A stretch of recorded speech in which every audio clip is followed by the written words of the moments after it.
Oi, gente, tudo bem? Eu sou Maísa Barbosa, esse é o canal Trama Literária e hoje a gente fala sobre o Papel de Parede Amarelo, um clássico da literatura feminista de Charlotte Perkins Gilman.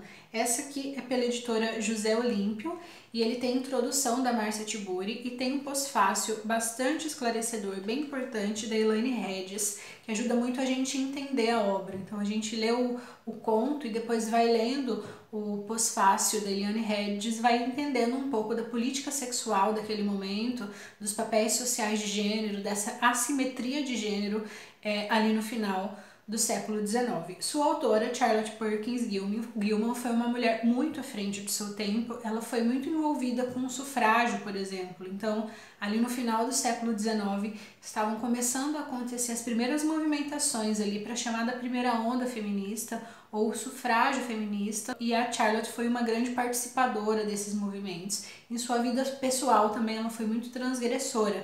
Ela foi casada, por exemplo, 3 vezes e foi casada com uma mulher, o que era bastante incomum para aquela época.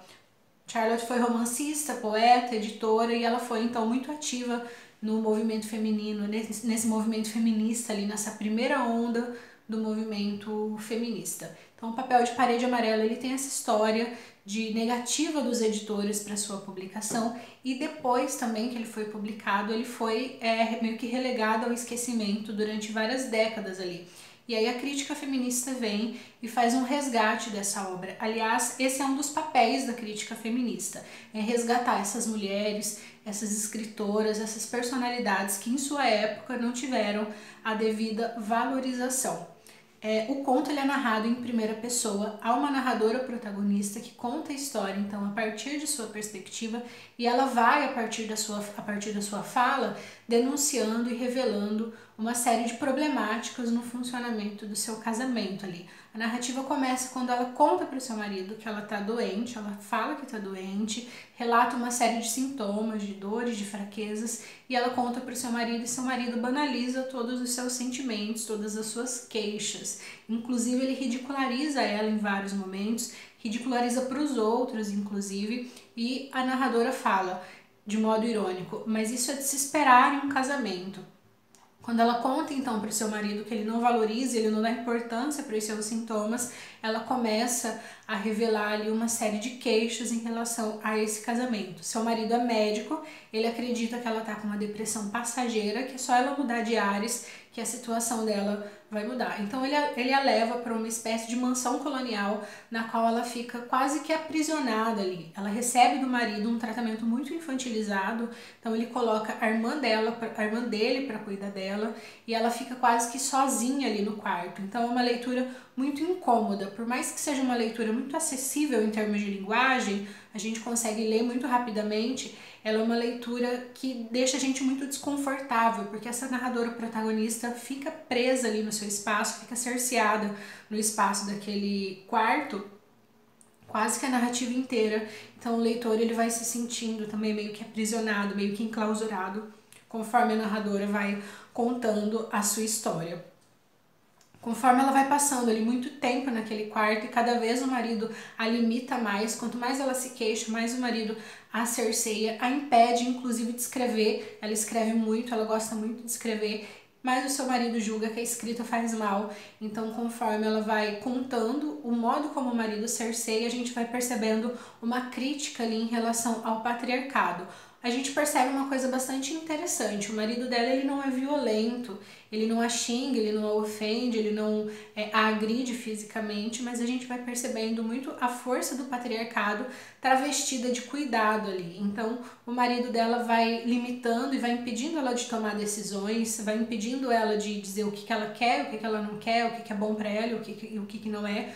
Quando ela se queixa das dores, ele que é médico banaliza essas dores, então a gente vai percebendo muito essa força do patriarcado por essa perspectiva do cuidado ali. Então, sempre que ela tem uma reclamação, o marido aparece com uma solução que não é necessariamente a que ela espera, mas como ela acha que ele está protegendo ela, ela acaba cedendo ali, fazendo o que ele quer. Então, aliás, ela acha que ela é um atraso na vida dele. Em vários momentos ela vai se considerar como um peso, como um atraso, como um incômodo, justamente porque ela tá sempre ali tão doente e o marido tá tentando meio que o tempo inteiro arrumar soluções para as queixas e para as problemáticas dela. Claro que essas soluções são sempre na perspectiva dele, ele não conversa, ele não pergunta o que ela quer, quais são os problemas, o que ela está esperando. Ele sempre chega com uma solução de fora e é a solução que ele deseja.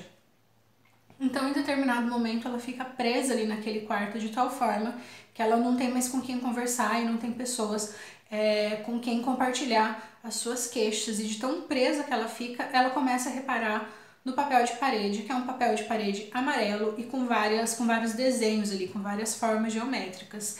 Ela começa então a tentar identificar nesse papel de parede um padrão. Então ela começa a identificar qual o padrão desse papel de parede. E ela percebe num primeiro momento que há um padrão ali do papel de parede, mas conforme ela vai observando, ela percebe um segundo padrão. Só que ela nota que esse segundo padrão ele só aparece quando o quarto está meio sombreado, ou seja, quando o quarto já está meio escuro, já está anoitecendo.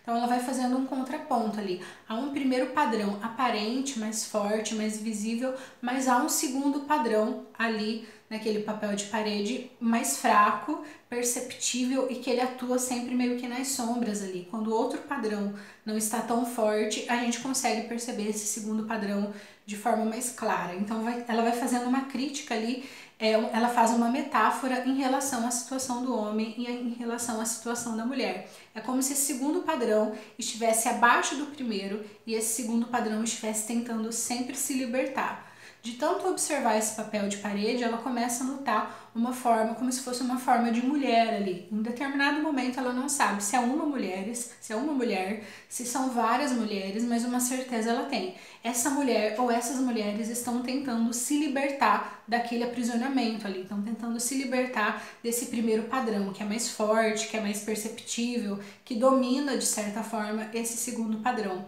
E ela começa a ficar muito incomodada com aquilo, ela percebe que é essa mulher tentando sair e ela acha que ela tem a responsabilidade de ajudar. De tanto observar esse padrão, esse papel de parede, ela vai em determinado momento e começa a rasgar esse papel de parede, de tanto que aquilo incomoda, de tanto que aquilo a enclausura, de tanto que aquilo a faz mal. Ela começa a rasgar o papel de parede para libertar, com o propósito de libertar essa mulher. Quando ela começa a rasgar esse papel de parede, o marido dela aparece na porta. E quando ele aparece na porta, ela fica um momento, ela fica parada por um momento, mas ela também percebe que se ela libertou aquela mulher ou aquelas mulheres, ela também vai ter que fazer um processo semelhante para se libertar. Então ela olha para o marido já sem tanto medo e o marido dela desmaia na porta ali. Ele para na porta e ele desmaia. Quando esse marido desmaia, isso revela que aquela força ou que esse poder do patriarcado, ele não é tão forte assim. Então, quando ela ajuda essa mulher a se libertar, ajuda essas mulheres a se libertar, ela também começa a tentar se libertar. Quando esse seu marido para na porta, ele é um peso inerte ali na porta, ela começa então a caminhar para fora. Só que ela percebe que para ela sair, ela vai ter que sair como as outras mulheres, se arrastando, se esgueirando, porque esse poder patriarcal ainda é forte. Então ela começa a se esgueirar para fora do quarto, ela passa ali por cima do marido, desse peso, dessa massa que está ali atravancando o caminho dela, e ela consegue se libertar daquele espaço. Então o conto ele é narrado quase que exclusivamente nesse espaço do quarto, e quando ela consegue se libertar ali, então sair desse espaço, o conto encerra. Então o papel de parede amarelo ele faz uma crítica muito importante, mas acima de tudo ele faz uma crítica muito transgressora, muito inovadora, especialmente devido à época que ele foi escrito ali, né? Ele foi escrito ali no finalzinho do século XIX. Então ele faz uma crítica muito inovadora, muito transgressora ao patriarcado, à condição da mulher dentro do casamento, a forma como esse patriarcado se manifesta, que nem sempre é de forma violenta, mas de certa forma é sempre silenciando esse desejo, essa vontade ou essa voz da mulher. Então, O Papel de Parede Amarelo, ele é um livro, é um conto, muito tranquilo de ler, muito gostoso, mas por outro lado, que ele faz uma crítica muito necessária a respeito dos papéis sociais das mulheres e em relação à política sexual ali do final do século XIX. Bom, essa foi nossa conversa sobre O Papel de Parede Amarelo. Caso você queira ver outros livros por aqui, deixa aqui nos comentários, curta e compartilha esse vídeo. Até mais!